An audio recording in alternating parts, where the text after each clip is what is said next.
Bonjour peuple congolais, papa, maman, onyokwami pona kozwa visa, agence de voyage Smart Consulting et pona bino.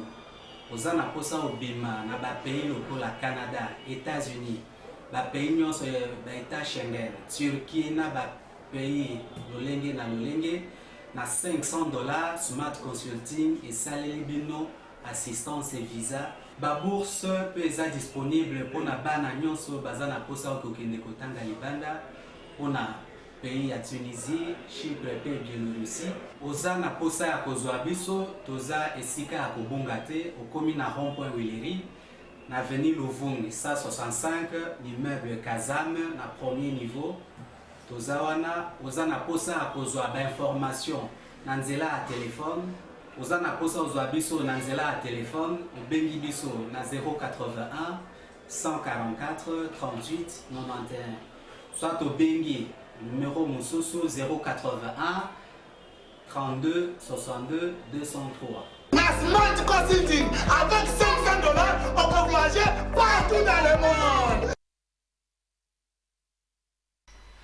Merci mbote na bino nyonso bozwi libaku ya kolanda plateau de vérité ya mercredi ya lelo 19 mai 2021 19 mai 2009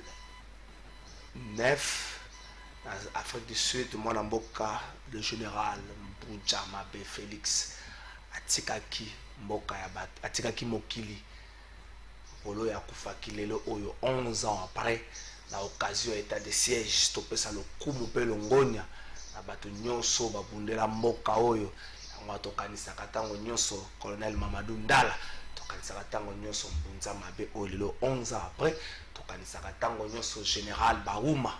Merci na bato nyonso oyo ndiba kosoka makila na bango po ete Congo etikala moko po ete Congo ekoya te na maboko ya badongolo miso mbote na bino nyonso esika bozwami bolimbisi mwa moke na retard oyo tobandi nango émission na biso ya mokolo lelo indépendamment ya volonté na biso Kinshasa balobi lelo nzela eza te bato bakokota Gombe ndenge nini bato oyo mwa mingi bamesana kolamuka mwa retard po ayebi ke nzela nange ezala yango ya kofunga mokolamuka retard te me kolamuka na aire moko mpona kokota Gombe lelo accessibilité na Gombe eza pasi nzela nyonso ezali bouché bareseau eyebani te mais lobi mpe ezalaki bongo kosenga na bakambi ya Kinshasa bamoka mwa moke kobongisa likambo wana po eza kosala mwa pasi mingi mpenza République démocratique du Congo héritage ya libota moko te héritage ya famille présidentielle te héritage ya famille ya bato te baa na kati ya baparti politique ya République démocratique du Congo mboka yo na ngai congolais nyonso sika ozwami état de siège eza kokoba se kokoba basoutien na ba FRDC ezoya de partout eza eloko moko malamu soutien wana eza eloko moko malamu lobi na rappelaki yango lelo mpe na bandeli yango lisusu état de siège eza na nord Kivu eza mpe na province ya Ituri bandeko bapolisi bazwami lelo ya boulevard Lumumba état de siège eza kuna te botika makambo civil aleka te ndeko ya moto aleka to kangi ndeko ya moto amande eza kaka 50,000 infraction po pesaka bandeko ya moto ezoyebana te eza eloko moko malamu ezotungisa bandeko ya moto bazolela mingi na ngambo ya boulevard Lumumba numéro ya la police ville province de Kinshasa mekana niko tala kote kuna po ete ezali mabe makasi ezokende kosala pasi bamande bazosenga na bandeko ya moto so bakangi bango ezozalaka mingi 100,000 oyo kofuta mwa mbongo mwa moke eza 60,000 to pe 50,000 ma dese ya 50,000 ezozala te baza kometuna baamande transactionnel yango tofutaka na basusiat na basiat na babureau nyonso ya la police ya ville province ya Kinshasa ekendaka wapi na tuni mabete ndenge pe ya mabete bamande wana ekendaka wapi est-ce que bakoki koyebisa biso mokolo moko to na fin du mois moko ke bamande transactionnel nyonso efutami na Kinshasa esali motako boye ekendaki boye ta destination yango ezalaki boye epermettre ata seke bapolisier na biso bazala ata na teni moko ya malamu po ete bamande wana ekotaka bandeko ya moto baza kolela yango bakomi tina deva kopena soki bamande wana ekendaka général Stefano Kasongo naza kotala no na ngambo wana ekozala eloko moko ya malamu sommet ya Paris oyo Emmanuel Macron abengisaki ba président africain pour na kotala ndenge nini likambo kozwa mosolo pour na permettre à ce que ba meka un peu doser les effets néfastes de la COVID-19 sur le plan économique et si la ki mokolo lobby kanisi moko izwami wana montant moko à 33 milliards pour na koluka un peu kosunga ba économie africaine izwami wana. Nous espérons à ce que ekobota mambo malamu pe kosala masala yango na ndenge sengeli mais est-ce qu'en plein 21e siècle après avoir kuganga likambo ya colonisation comment kuganga néocolonialisme nous pouvons encore espérer que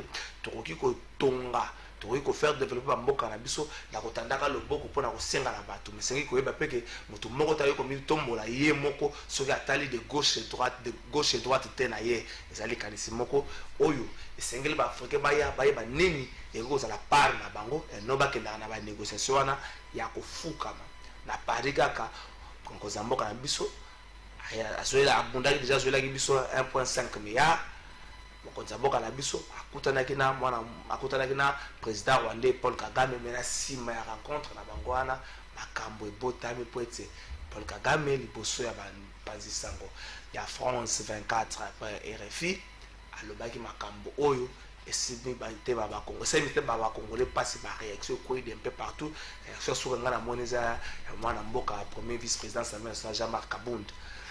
Mais est-ce que comportement ya président rwandais ezali te pona kati tozali faible?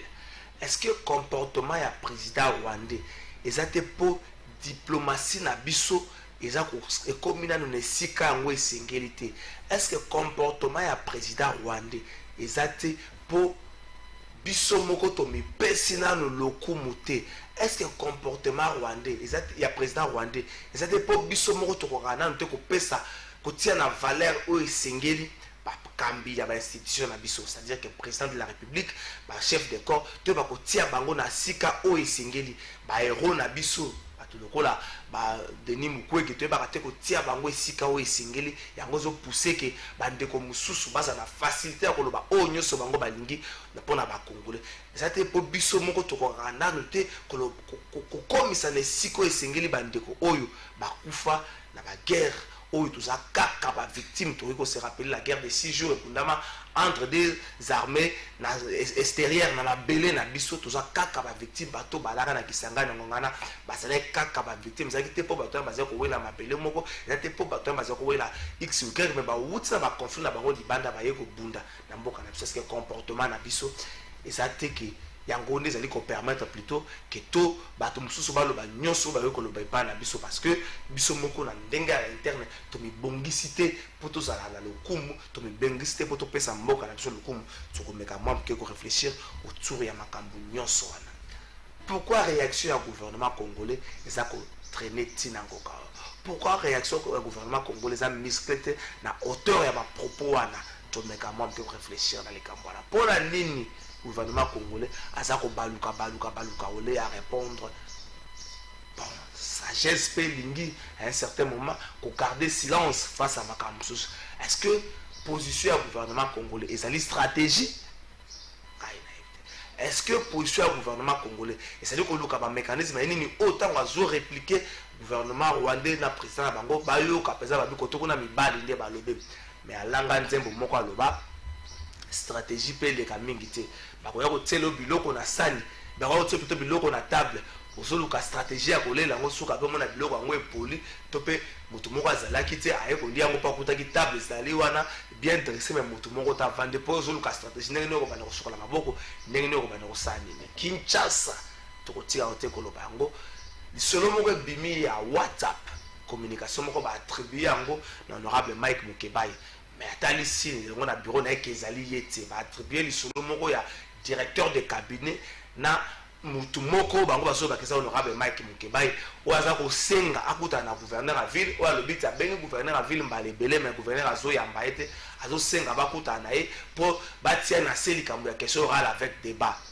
oyo honorable Mike Mukebai a komaki na assemblée provinciale ko senga na gouverneur de la ville ayana no kubeta lisolo ya gestion na ye banda koma na ngambo ya bureau honorable Mike Mukebai batali sete likambo wana bayebi yango te de loin ni de près balobete baza ko bongama bakene ko funda na justice directeur de cabinet ya gouverneur de la ville donc apesi bino lumière na ngambo honorable Mukebai bayebi likambo wana te mais tozonga mwa mke na Kinshasa est-ce que Kinshasa na biso koki kokoma peto na lolenge oyo toza kotambusa yango? Est-ce que Kinshasa na biso ekoki kolata robe nango ya sika na lolenge oyo toza kotambusa yango? Est-ce que ndenge totambusa Kinshasa ezopesa mboka oyo lokumu? Est-ce que ndenge totambusa Kinshasa oyo lobi Kinshasa kozala malamu? Est-ce que gouverneur de la ville province ya Kinshasa banda ya vandi na bokambi ya province oyo ya ville province oyo aujourd'hui depuis avril 2019 to yeti mokola lo? Est-ce que amemi makanisi topé a en place politique moko oyo et qui permettre que Kinshasa elata langue ya sika? Tomoni na boulevard du 30 juin déjà éclairage public ezaka tomoni na 24 bati éclairage public et sugi na kwa ya IPC wana na kwa triomphal côté triomphal mais na ngambo kuna ke tiko ta rompe mola bati na éclairage public te bato ti ape na ngambo wileri. Est-ce que Kinshasa ko bonga na ngwe foza kaka tout autour ya Gombe to pe Kinshasa ko bonga na ngwe za kote ba bolikango kuna ko kota ba bolikango kuna na se Adelfo kuna na Lalu? Est-ce que Kinshasa pe ko bonga kuna kote ba Livulu kuna na se kuna ba Mbanzalemba kote kuna? Est-ce que Kinshasa pe ko bonga ngwe za te kote kuna ya ba Mososo? Kinshasa ko bonga na ngwe il faut za kaka pembeni ya Gombe. Mais ce qui potali Gombe yango, est-ce que Gombe za penza esika oyo ko pesa Congolais Kinois lokumu? On va réfléchir. Exceptionnellement, on se permettre qu'on y ait 5 appels en direct, mais ça va appeler à Bato Oyo, Bakope Samakanisi, pour dire qui ça et là ta langue n'angoisse si. Ça va appeler Théo à Bato, Bakoyoko Finga Bato Moko Bete, tout tia Mosika na biso, ma finga, tout pesa mingi le Sika, na Makanisi, balobaka des chocs d'idées, j'ai la lumière, na Bandeli Yango. Bandeko Oyo, bazali na campagne ya soutien à Léopard, ezali kanissimo ko malamu na monaki premier ministre ezali na opération na mokolo ya samedi, ezali kanissimo ko malamu.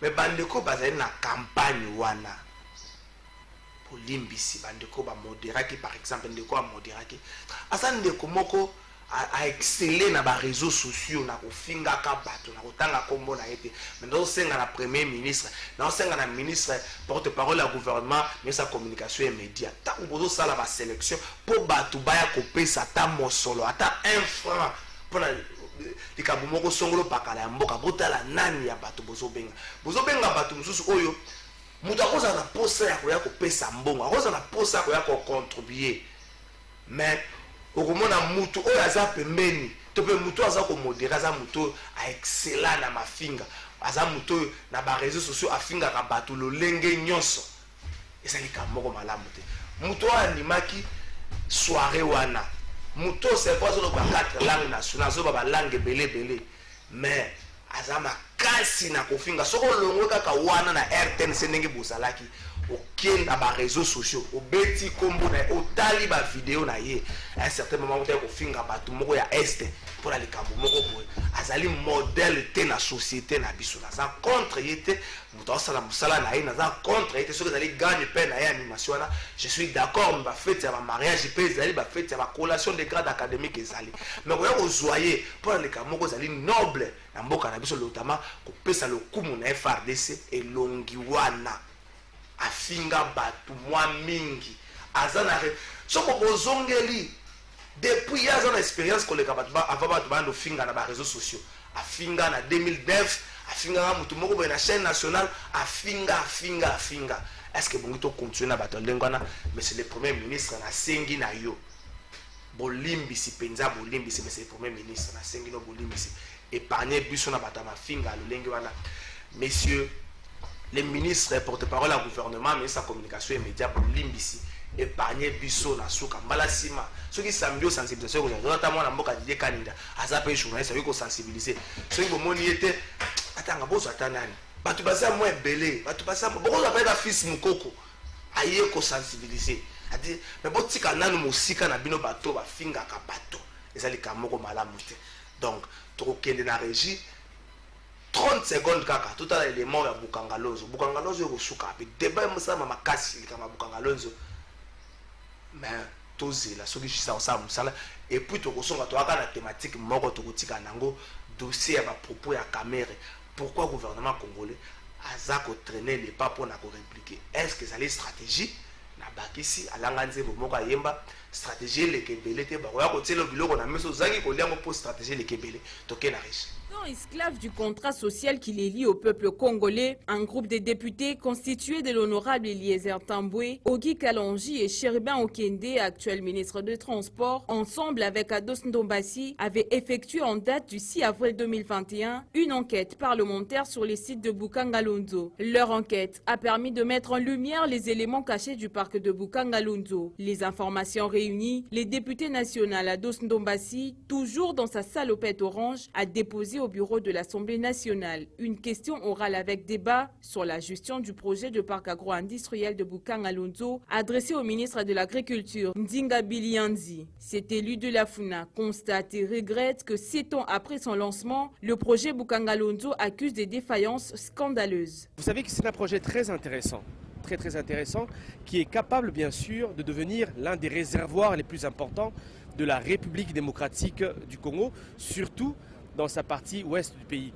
Et nous pensons que c'est un investissement qui devrait rapporter à la République démocratique du Congo. Mais nous avons constaté plusieurs matériels ont été pillés, vandalisés et certains bien sûr ont été déplacés. Ados Ndombassi s'insurge contre la vente de la concession Bukangalonzo auprès d'une firme canadienne afin d'y pratiquer la culture de cannabis communément appelée chanvre. Une culture pourtant prohibée par la législation congolaise, ces députés nationaux exigent du gouvernement congolais, à travers son ministre de l'Agriculture, la mise en place d'un calendrier agricole de moisson pour importer vers le consommateur une bonne quantité de maïs d'environ 6 000 tonnes de maïs. Merci, autorité morale. Mais on a une photo de l'autorité morale. Donc, on a promis que la semaine prochaine, dès que vous avez réussi, on a une photo de l'autorité morale. On va battre la sous-souté. Notre autorité morale, on va battre la Kabila. Té Kabila, déjà papi mandeke. On a une illuminée. Moi, la patrouille locale. Bonne. Nous sommes allés quitter côté Ndeko. Nini sous. Té, au moni, tous les orphelins. Orphelins. Tous les Congolais, tous les orphelins. Té. Tout coup la tata.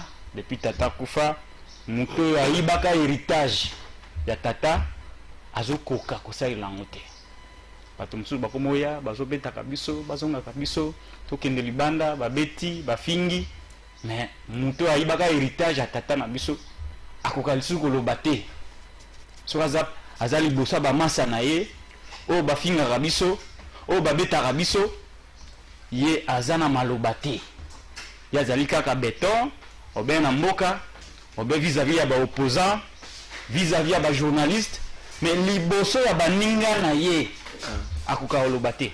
Ya on a lobi que tous les orphelins attaque orphelins. Amonela kibiso na koki jamais olobake naza bien. Naza mabe. Na boy sama ko sa kolukandeni to kobotola héritage en to pesa mo mususu akoka. Soki ba pingi biso ye pas omisi. Soki ba beti biso ye pas omisi. Na boy ko sa commentaire na makambo na moi il faut shadari. Moi mboka dide kanida boni. Moi malamu ok parce que je me dis toujours une chose. Na ebité soki ndeko ngobila siko na onzo bango complice na ndeko Godempoy. Parce que façon ville à Kinshasa et Zokende, on dirait baza bato ba comploter pour vivre tambola bien.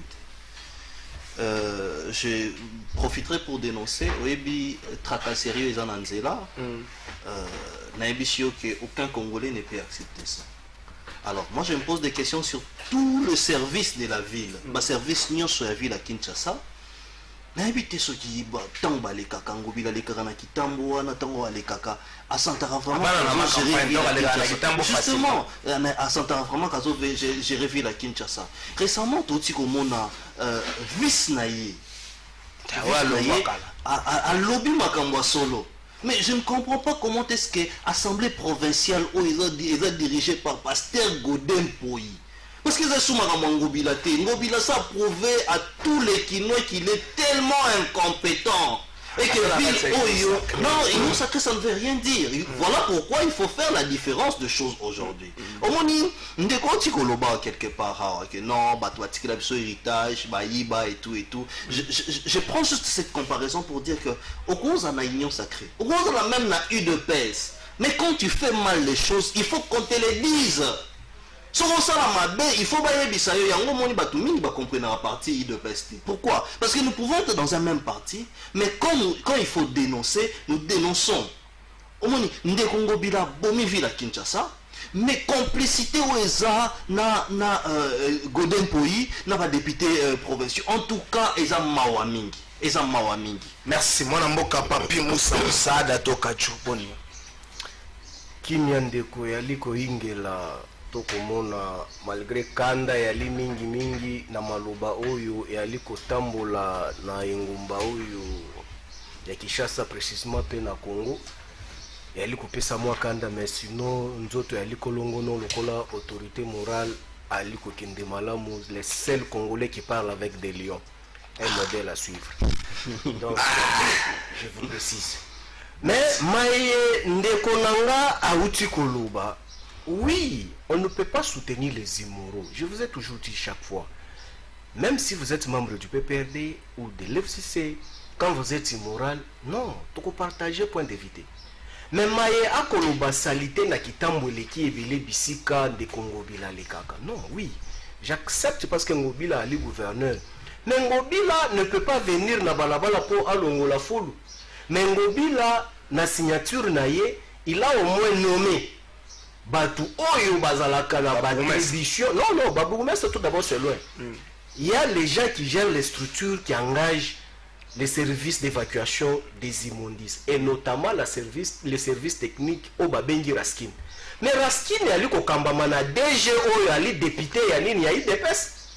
Donc cela veut dire que ça il va soutenir ta dose à IDPS. Non, oui, il faut chérir. Parce que la compétence est d'attribution. Les attributions sont déjà attribuées dans Batumsous. Donc cela veut dire que cette incompétence-là de faire mal les choses, elle est répartie dans Batoubaouta qui est une école buissonnière.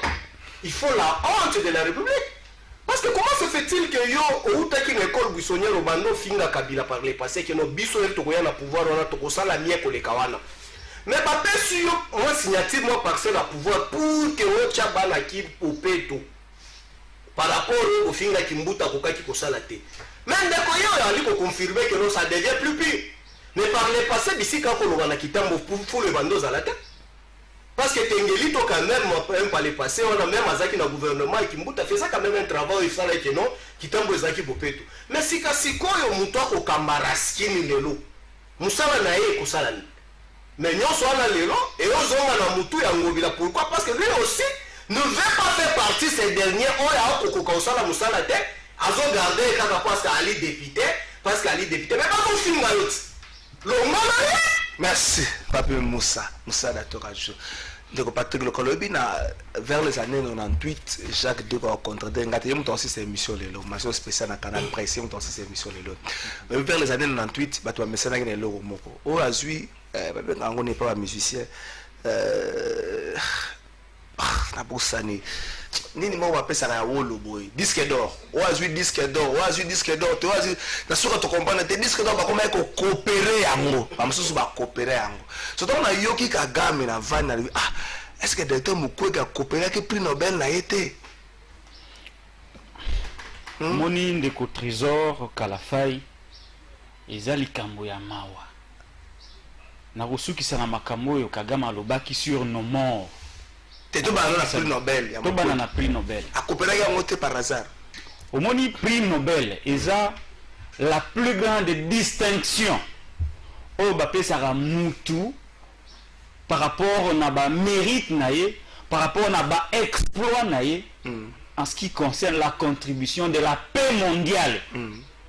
Ndele basangani.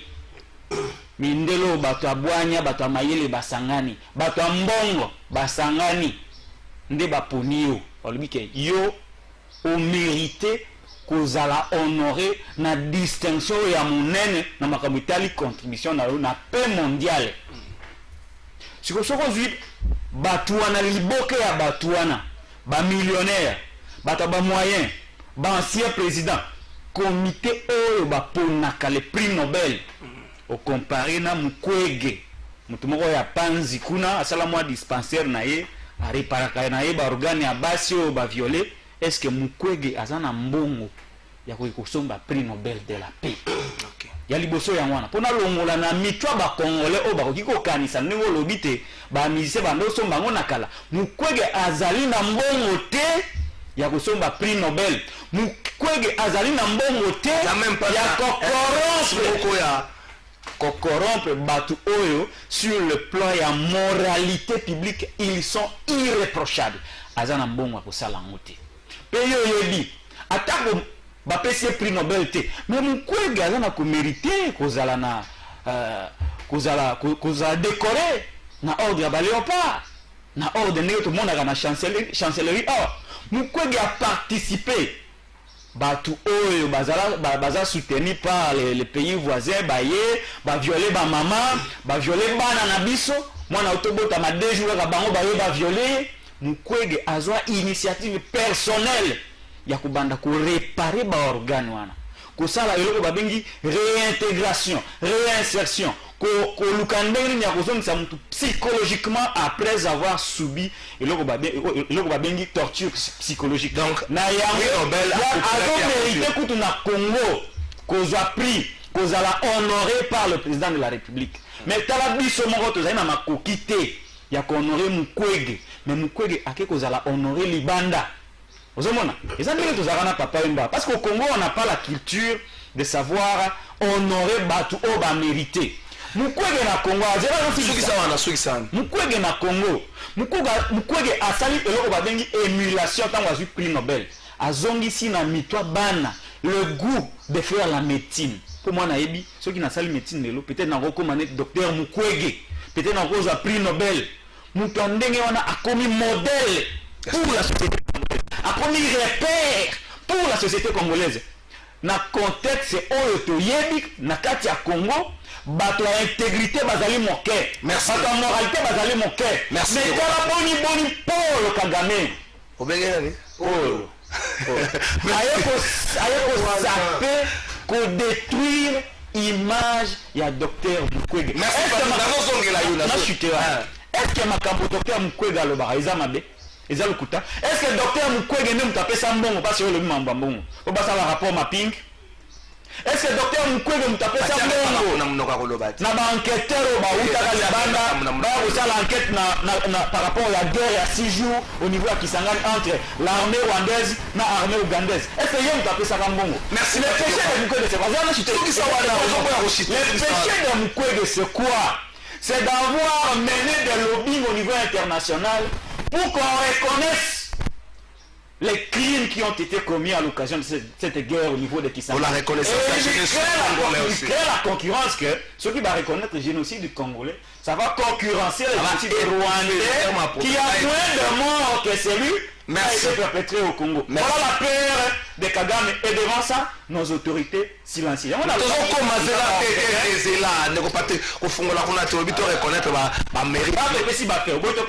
Merci. Mokola lelo Général Mbunja Mabe Félix akufaka en Afrique du Sud le 19 mai 2009 lelo oyo 11 ans après Ngambe Mobali mapinga ya solo botu sona lobi bato ba ndi mate botu na Jacques Dick mais botu na pe Kunda Batware ayebi yango Bukavu 2003 Kunda Batware ayebi moto Mbunja Mabe Félix akuna ndeko Didier Kaninda. Est-ce que biso moko nanu awa na Congo avant bapaya baya koloba makambo so tuzate ko longola ba mérite bongi to pesa na bato bazo exceller na mboka na biso to tangi kaka Mukwege mais to yiko tanga bato bele patrick lokala kena gitina ba mangamba ba musicien to yiko tanga bato na ba domaine to ke na ba joueur ba biso razo beta na club moko mutu mo x a soutenir kangote il est prêt ya ko longola même mérite ya muto ba ndeko biso ba paya bazo pesa ye pona musazo. Est-ce que biso mo na Congo te to yiko tia na place sengeli ba ndeko ya biso oyebi ndeko trésor tant na zolanda débat ezoleka na plateau oyo ndeko nanga spécialement Patrick nazo kamawa oyebi introduction na ye tango bandi alobi que non toza ba orphelin tout ce qu'il a dit là pour finir que bazo finir na biso bandoki mais lorsqu'azo développer siko pensée ya mwana mboka docteur Mukwege j'ai compris qu'il n'avait pas compris ce qu'il disait Parce qu'il a dit tout de suite qu'il y a des femmes qui sont violées à l'Est, que le docteur Mukwege a zwa musala ya ko réparer ba femme wana pona ko réinsérer bango. Bandeko wana basala ka bandeko na biso basi to kobenga bango banai. Ah bah loger. Bandokino. Toqué plus loin. Lorsque Azo développé thèse, oui, parce que tu n'as une question, il y a Paul Kagame. Oui, Paul Kagame. Exactement. Lorsqu'on parle de ces mérites-là, moi, Namboka, Yambo, Félix Antoine Tshisekedi, Yemutwali Bosso Oyo Aprima, Yemutwali Bosso a encouragé Dr Mukwege. Nazo informé Binouka, Pesa y la sécurité, na y a garde présidentielle. Pour dire que nous avons des valeurs dans ces pays. Non. Hein? C'est pour vous dire que nous avons des gens qui encouragent les fils de ces pays. Mais s'il faut suivre les propos du Rwanda, nous sommes les premières personnes à dire que Paul Kagame, parce que si on suit le parcours, il y a Paul Kagame. Vous allez comprendre qu'il était d'abord, c'est un dictateur, il était d'abord dans l'armée. Parcours, ça prouve que c'est un détracteur. Et cette personne-là, quand il lance un propos, c'est pour deux buts. Soit pour vous terroriser, soit pour savoir comment vous êtes. Vous savez aujourd'hui, Togoza Lelo, Congolais 10. Mais ce qui est Rwandais, les Kaniwana, Congolais, poison, pourquoi? Parce que les Rwandais ont compris, tellement qu'ils sont petits, ils doivent passer par terroriser la population congolaise. Pourtant, quand ils sont puissants, et ils sont organisés, et ils ont tout, et c'est ça la technique utilisée et pas par Rwandais. Mais nous avons choisi la diplomatie. Tant on moni Paul Kagame a commis Koloba Bilobela, cela est poussé par quoi? Il dit aujourd'hui que non, il n'y a pas eu de crime. Et, bien sûr qu'il faut entrer dans les détails pour nous comprendre ce qu'il voulait dire d'abord. Et puis, il ajoute une chose. Hein? À son sous que non, Mukwege prix Nobel. Pourquoi il a dit ça? Parce qu'il a compris qu'en face, maintenant, on a un chef de l'État qui sait bien manier l'arme qu'on appelle la diplomatie. Mais la diplomatie est compliquée. C'est comme ça qu'il se permet aujourd'hui de dire ces propos-là. Pourquoi il ne l'a pas dit avant? Parce qu'avant, c'était terroriser les gens. Mais aujourd'hui, Félix Antoine Tshisekedi, il a compris que non, cette personne ou ce peuple, il faut qu'il n'ait pas. En prenant premièrement la décision, il y a état de siège. C'est pour comprendre qui est qui et qui fait quoi. Et Paul Kagame qui dit que non, il est prêt à encourager l'état de siège. C'est juste pour dire que mes co-débatteurs disent une chose et son contraire. La cécité. Ndeko nangai on a lingaka mingi papi. Ndeko. Abandi introduction na Paul Obaki. Joseph Kabila, les seuls Congolais qui parlent avec les lions au Guinée. C'était une salutation. Oui, une salutation à Bango. C'est vrai, ça. Et on m'a commis beaucoup le roi Kabila. Les autres sont Ngobila ou Ngobila, Zoboma Kinshasa, Ngobila, oui, justement, Nazoke n'a répondu. Non, la tiré de Ngobila à Kinshasa. Non, la tiré de Godem pour une Kinshasa. Non, la tiré de la police à Mibi. Nani a tiré de Batouana. Merci. Nani, aujourd'hui. On parle de l'Est, on parle du docteur Mukwege, de tous les massacres à l'Est là. Tant on monte sur la Ranaba Lyon, Ayaka Namboka Oyo, Akuta Makambouana. Merci. Mais il faut se dire des vérités. Il y a des personnes. Il faut attendre qu'il y a Bokonzi. Pourquoi il y a Namboka Zama Malamute? Mais il y a très important. Et ça, Totika Bango, Bakende Malembe. Merci. Ndeko, Papi Moussa, tout d'un coup, Totika na mérite na biso. Totsaka na siko sengeli ba mérite na biso avant tokota siko na ba propos ya Kagame et puis na ba réaction elanda nango parce que ba mérite biso ba mérite na ba domaine nyonso ce botali Gento Mutubile Santos lelo na so exemple moko mboka na ye epesaka ye nini nazomona Shabalilo na bato bazomona esengo bazo batia yo na équipe na soki na staff technique soki na c'est mboka na biso bato ba bema bendele likoto pesaka bango nini to tika na façon est-ce que biso to pesa to tika na siko esengeli bato na biso oyo batombwami che ndeko na sepeli mingi na mutuna na yo nkolo ali bolingo parce que na sepeli na ndeko na nga mbala yambo tukutani na ye na etando eke malgré ya landaka nga asemboli maye batu bali na famille politique na ye bakoloba bosolo te bamerite ali ebele na bakongomani il faut tout honorer bango parce que basala musala o eyebani partout parce que on ne peut pas cracher na maye basala ki pona Congo il faut honorer bango mais avant de développer le kwana na kotina na eloko mukende kwa lobiki te mutu oyo ali koboma bandeko na biso na est bandeko polo bali ba vrai sorcier net eloko na kangisha ipa na yo que nos vrais sorciers za bango pe que non il faut to benga bango ba vrai ndoki mais ndeko Chilombo lobi c'est nos frères mais yo ko contredire ndeko Chilombo mais ndeko Chilombo lobi ba o bali na katanga nde ba vrai ndoki mais yo il faut la ko benga ko c'est que même Kagame photo belela e polo ali ndoki parce que ako boude mérite ya ndeko Mukwege Kongomani de père et de mère mais ba éloge toko pesa ngo na bandoki olobi tokenda ko s'incliner na ba mort na bango oyo ali ata 10% ya bao bakufa kiti ndeko Chilombo akenda signat. As-tu déjà vu Mobutu faire ça? As-tu déjà vu Kabila faire ça? Ou Kabila le père aki pena na génocide rwandais aki à s'incliner pour que to rendre bango ba hommage. Mais pour la boya biso génocide. Mais pour la zongi na oya biso oya yeza pas même 10% te. Mais aboyo oya biso ne oya biso tata malgré fingi biso bandoki akenda ko s'incliner na génocide oyo eza même 1% ya Congo ta mais yebisanga la vraie sorcellerie réside à quel niveau ya kondima 1% baboya 200%. Non ndiko na sepeli d'introduction na oyo ya koloba ke non quand tu es en train de soutenir les valeurs c'est ça qui m'intéresse là où il y a les choses ça ne marche pas il faut crier si haut. Mais ceux qui déjà te commis à niveau que non, de continuer le moissala qui bon. Mais tu t'imagines quand on est bozaboy avec nos frères qui étaient sous les bois. Ezaki nde Kabila bimi pena bamoni pena bien mazopo mandefu ye wana kiti na nini na Rwanda akemba la moko a signé na nini na livre wana que non a s'incliner na génocide rwandaise. Oyebi même yo moko na plateau de vérité ou ngo tomboka nde.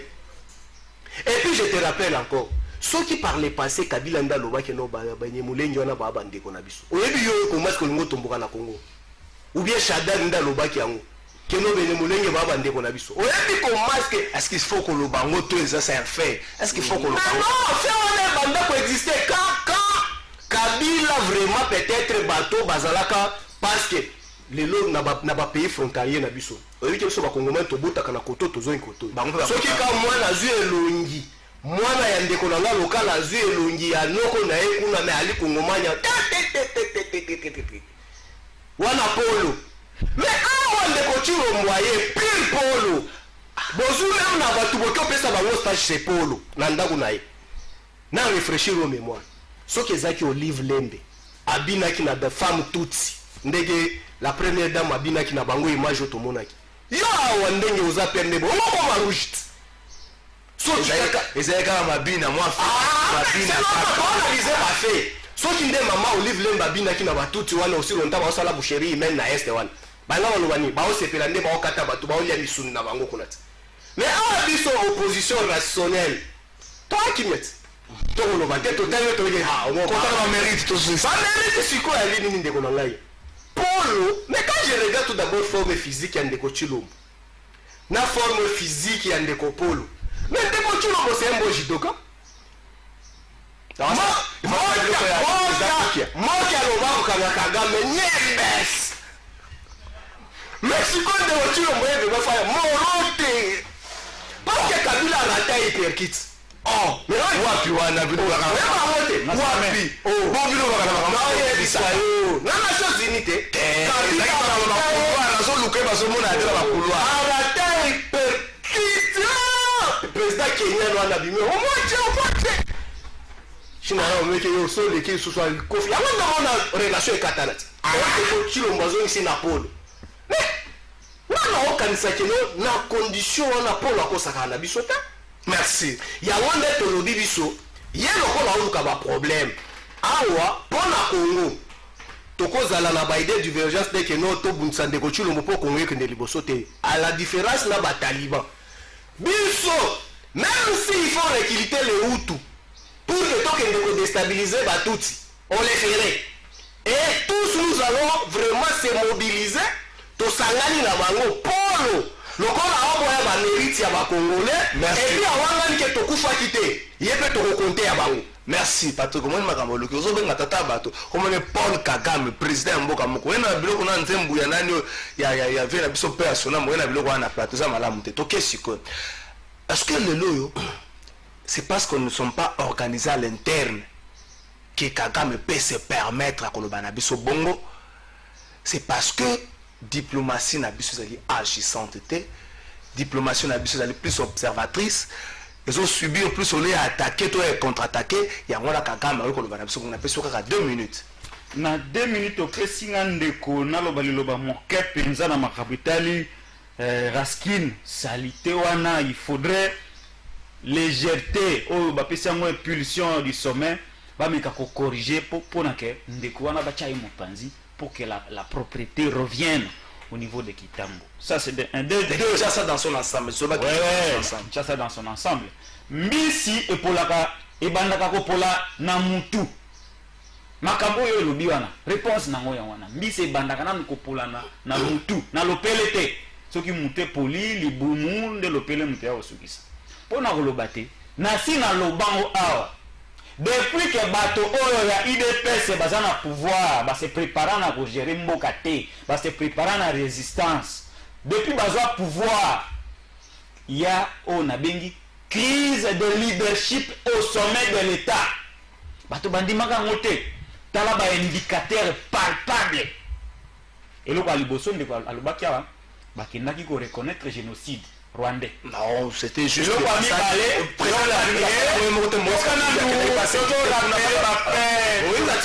président Congo. Non, mais ça leader na Congo, vous êtes au Congo. Moïse Ali Congolais. Il saute au Senga batom na Moïse te, Moïse a présidenté. Et le quoi liboso président étranger. Akenda ko reconnaître génocide rwandais. Na kati ya Rwanda.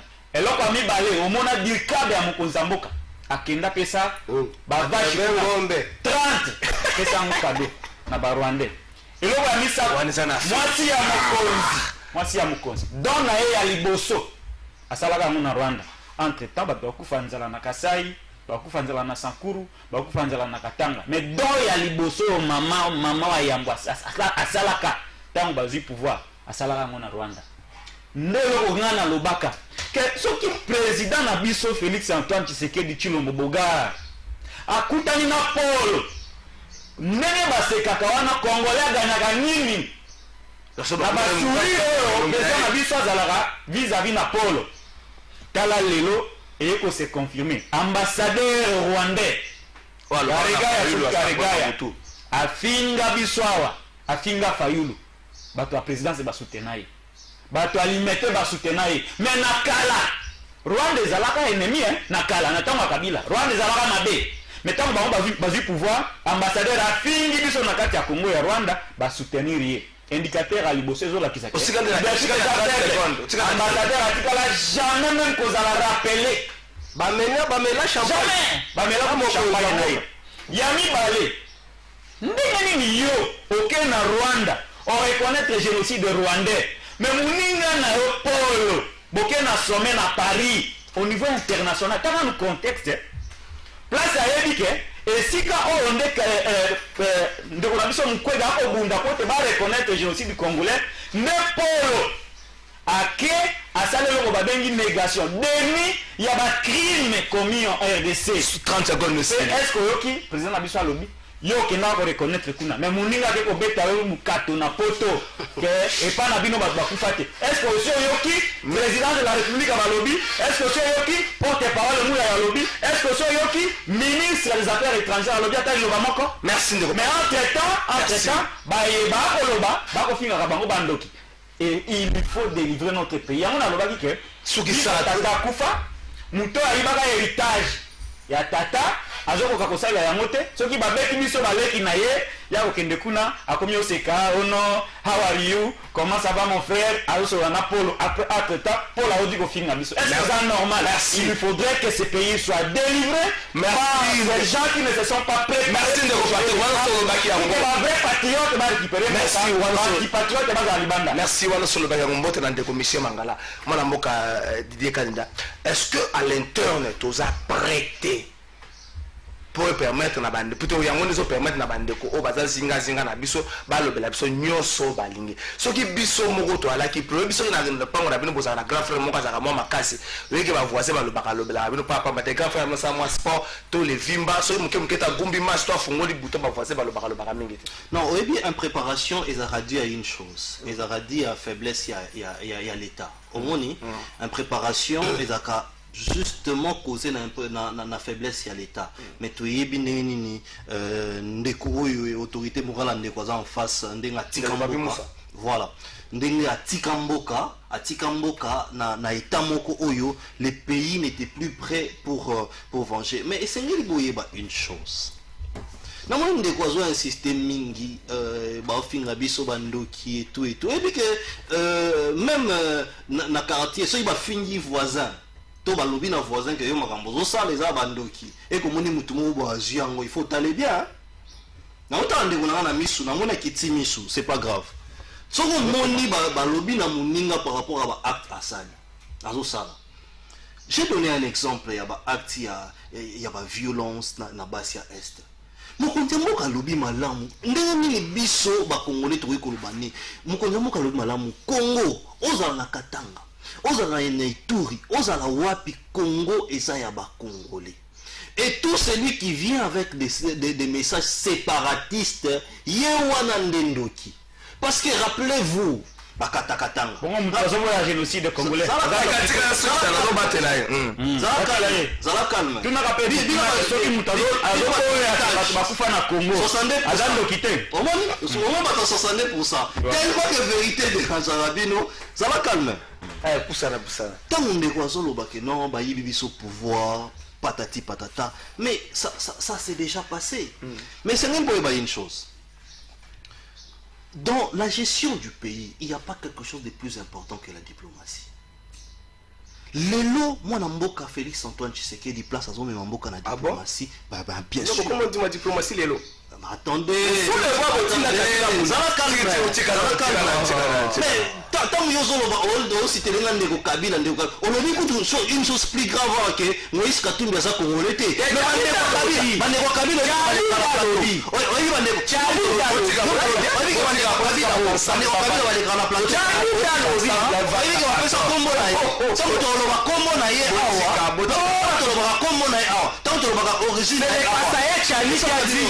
Moïse n'est pas congolais, s'il vous plaît.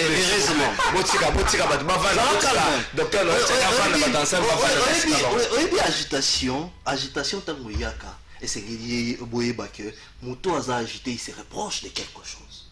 Il y a l'obia wa Moïse Katumbi aza congolais té. Mais on dit que ndeko Kabila le grand plateau. To landa reviso nyoso. Ndeko nai. Oui Ibrahim Kabila té. Ah, omoni alors soki tokoti na makambo wana lelo ya nationalité peut-être mwana mboka Papi Moussa okokima mboka oyo peut-être yo kutu ndoko kai na Kagame yo nde to suspecter s'il vous plaît. Je reviens sur le propos de Kagame. Vous attendez quelque chose de bon venant de Kagame. Je vous ai tracé le parcours de Paul Kagame. Un militaire toyi biso nyonso système implanté panaye un peu système au Kabila lingaka zo awa ya ba penalty na ba prolongation ba mandat. Kagame n'est pas un modèle. Si vous attendez que Kagame puisse dire quelque chose de bon pour la RDC, Kagame n'est pas un modèle. Omoni akolobaka pas rebelle quoi bien. Pourquoi? Parce que le Rwanda a profité de ces pays. Vous connaissez-vous? Lorsque Etienne Tshisekedi vous a dit, vous, les kabylistes, lorsque Etienne Tshisekedi a dit Sabino que non, Bozongi Sabandeko ba Rwandais pas na bango. Bazongati. Bozongi Sabango? Oui. Bonjour, comment tu sais qu'il y a l'Obaka? Attends, je vais te rappeler l'histoire. Non, c'est la visite. Non, peut-être qu'il a pris Etienne Tshisekedi à son Mboka tout simplement parce qu'il a dit la vérité. Merci. Mais aujourd'hui, alors que Kagame profite de ces pays, alors que Kagame doit profiter, au moins Kagame, il doit se nourrir à la querelle congolaise pour nourrir son pays. Vous attendez quelque chose de bon de ces pays. Un dictateur, aujourd'hui, le cycle électoral n'a rien des années. Et ben raté. Il est lui-même candidat à sa propre succession. Nous bon pour la biso, bateau pour la démocratie. Ce n'est pas un modèle. Ce n'est pas un modèle. Merci. Mais seulement, bah propos na yé o ya Kagame wana. Ça ne peut pas faire un débat ici. Vous voyez, ça quelque chose. Tout ça, on est comme au Congolais, au Touzara na yé pengambo moko. À pointer Kagame du doigt comme ça dans le canal. Serge Joël. Voilà.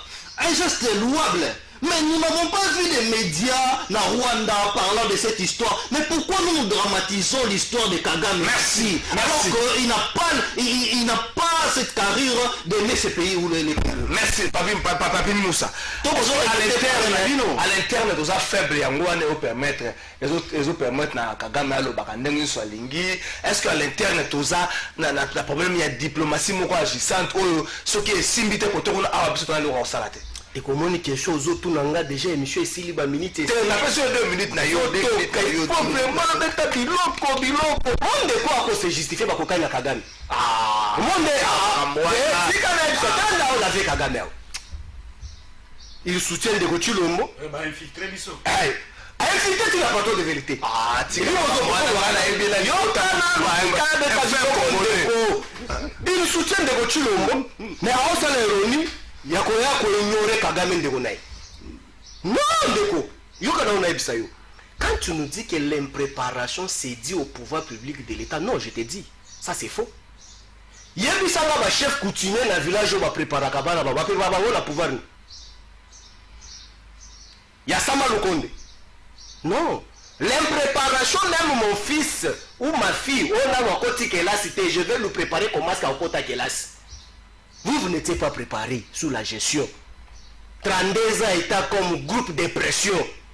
C'est avec Kabila qui a fait de vous un parti politique en 2009-2010. Oh. Mais je te donne l'histoire. L'IDPS, c'est l'IDPS qui bassa qui avait les documents.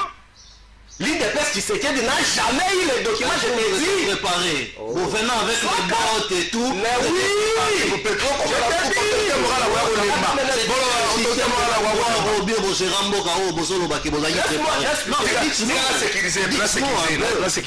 Aujourd'hui avec les bottes au Finga, je salue tout d'abord en passant mon vieux Barnabé Milingani. Qui a fait que ce monsieur, le fils de Kagame, vient aussi sur les non. Il s'appelle Didier Kanindala. Je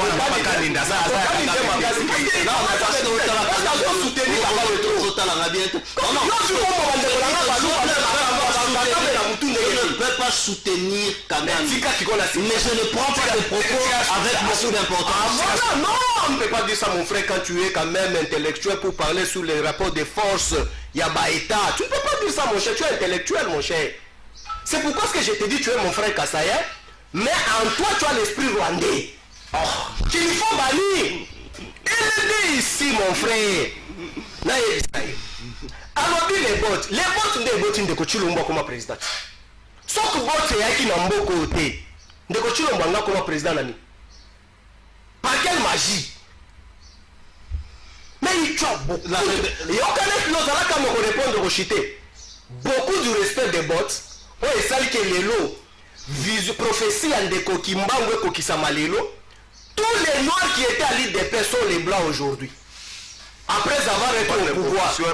Non, après avoir causé au pouvoir, on te fout à prix à ma botte. Ah, bah il nous encore un mindel. On va dire que tu as des rotules. Bazata mindu, Mickey, tatouage mindu. Mais les gens ont commis plein de tatouage vert à cause des pouvoirs au biseau de foot à la babotte. Mais quand vous venez ici avec toute la légèreté, vous nous insultez les bottes. Un Barnabé Milingano dans Makala. Et puis vous marchez ici. Écoutez, beaucoup de respect avec des bottes et la barbe. Soki ça.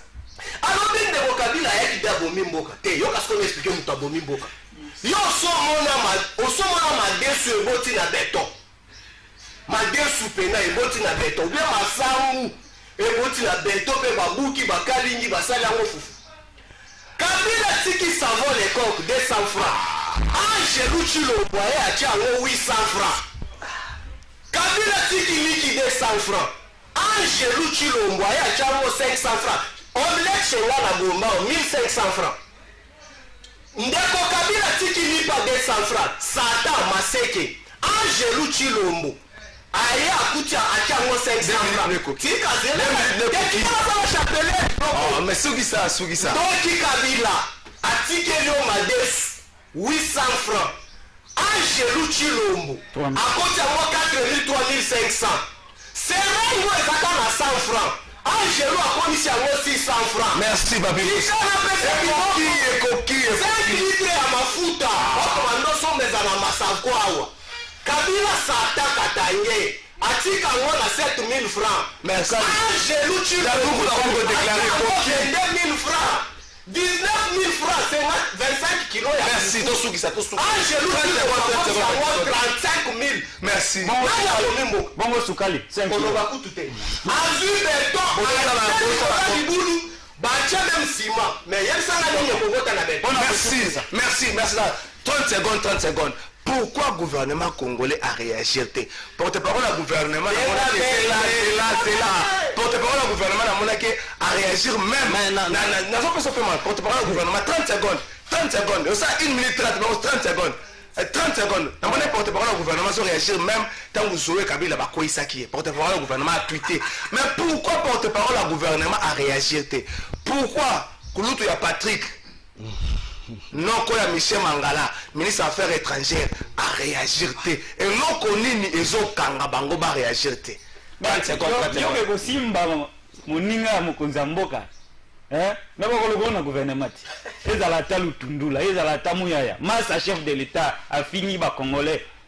Après mokonza benye mon frère, yo ko simba, bakolo na gouvernement. Non ba to ba musala.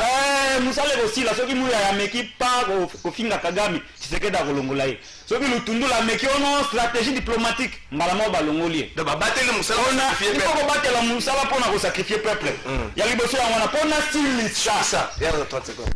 Yo kanisi soki zaki mukongo koba. Leader maximum de l'opposition, sexe de liberté. Ok, tiens Tshisekedi. Ya Chichi, même dans na pouvoir, trésor Kalafai, Kagame na fungola mbanga na ye, ami akoloba o, bato bakufa kate. Aba akoloba o mukwege. Papa, na minute wana kaka, anga kwa zwa eloko moko e pa mopingu mabaleli. Merci lelo. Merci. 30 secondes de coquille de Patrick. Merci. Merci. Rwanda zalaka mabe. Mais tango ya mwana ya Chichi Rwanda kombi. Merci. 30 secondes. Oui, bandeko na sepel mingi pour bala na opposition, le représentant à 30 secondes na bala yango beaucoup plus rapide na banana social. Et ça n'est pas une chose. Peut-être Bobosani. Bino Bobosana facilement. Peut-être Bobosani que tous ces 2 ans, les chefs du gouvernement, c'était vous. Ilunga. Ça la calme.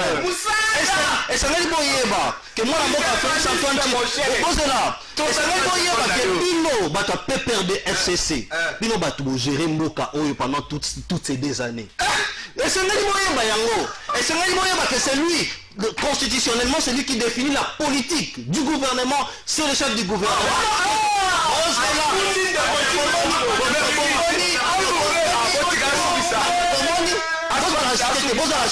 Je vous prends ça. Viens parler plus grave encore. Ndeko Trésor Kalafai. Sécuriser là, merci.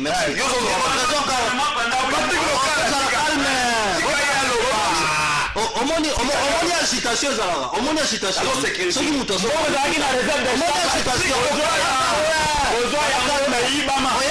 Oyebi eza grave. Eza grave. Oyebi politique. Politique eza ya bato ya bwanya. bato bazo réfléchir. Biso politique il y a eu de pèse, ça a été toujours la non-violence.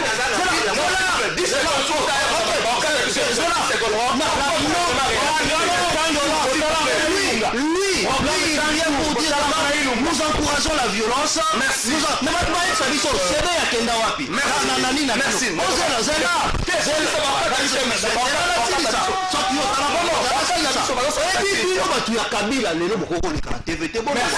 a compris que vous êtes ensemble. Vous parlez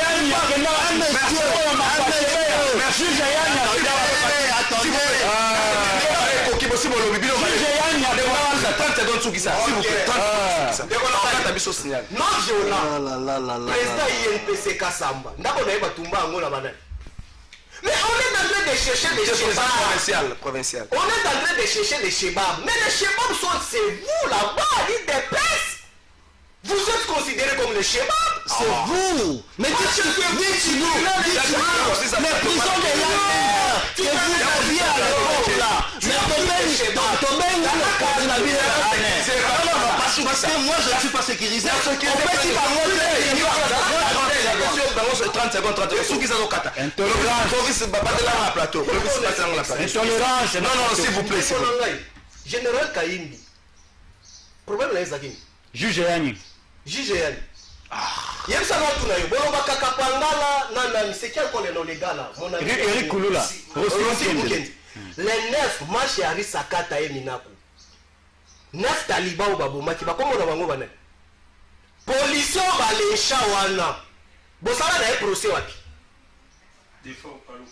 Mais bingo, est-ce que vous êtes modèle, vous les chebabs, vous êtes modèle. L'appellation chargée, on a plateau T. Ok, non, pas appellation, les comportements et à l'icolier, le comportement, il y a beaucoup arabe, il y a chebab. Yo sommes militaire, il y a candidat député. À part la 20e, tout le monde est président la Bango. À 6 numéro 1, il y a la police. Vous savez gagner la police. Au moment de procès, en flagrance. À l'époque, la flagrance, c'est ça qu'on a code de pénalité. Mais à tout moment, il y a des musulmans. Il y a des gens qui sont en train de analyser. À tout moment, il y a incompétent qui continue à continuer. Ministre intérieur qui sécuriser les Congolais, ceux qui warning, ceux qui warbol, ceux qui warning.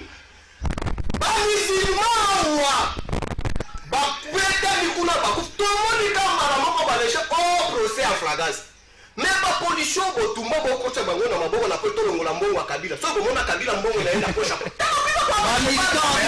a